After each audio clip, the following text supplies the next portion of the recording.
Oui, les moyens d'identification et de contrôle électronique sont de plus en plus précis et suscitent beaucoup de questions. Voici un exemple un peu extrême, mais qui pourrait faire école. En Espagne, pour fidéliser leurs clients, certains établissements leur proposent de se faire greffer une puce directement sous la peau. Reportage Jacques Cardos, Thierry Breton.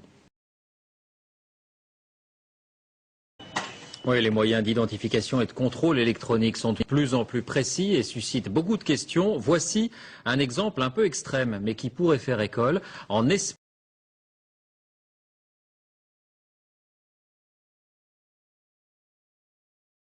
pour fidéliser leurs clients, certains établissements leur proposent de se faire greffer une puce directement sous la peau. Reportage Jacques Cardos, Thierry Breton.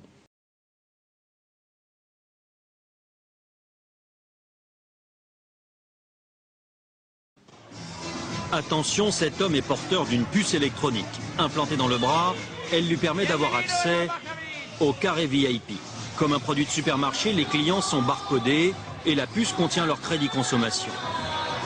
Ainsi, dans cette boîte de Barcelone, il y a ceux un peu vieux jeux qui dansent encore avec un porte-monnaie et ceux qui n'en ont plus besoin.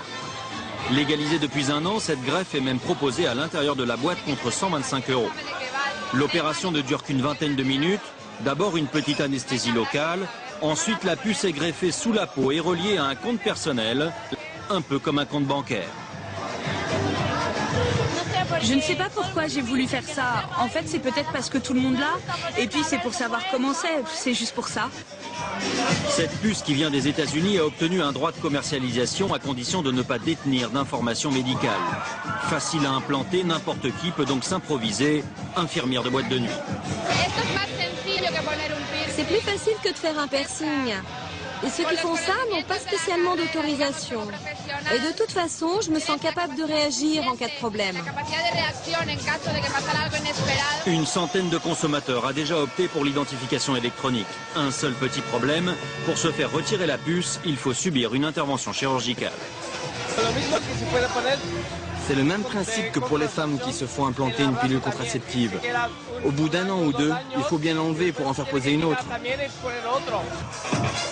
Reste le problème du pistage éventuel des clients, car la puce permet aussi de suivre un individu par satellite, ce qu'aucune législation n'interdit en Europe. L'actualité judiciaire avec le procès de la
Un badge pour rentrer chez soi ou au travail, une carte vitale ou une carte de crédit.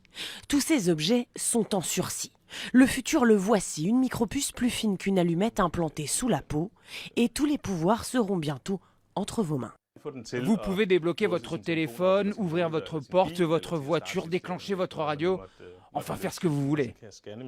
Là, je passe ma main et voilà, la serrure de la porte est ouverte. Les experts voient cette technologie comme l'avenir à court terme. Stocker des informations, des mots de passe, mais aussi du savoir en plus. Ces petites puces pourraient à terme révolutionner notre façon d'apprendre. Dans le futur, si vous avez besoin d'apprendre le chinois en très peu de temps, une puce implantée réglera votre problème. Mais le but premier de ces puces est avant tout économique, inciter les consommateurs à acheter plus facilement. Certaines boîtes de nuit utilisent déjà le dispositif. Les clients y payent leur consommation d'un revers de main.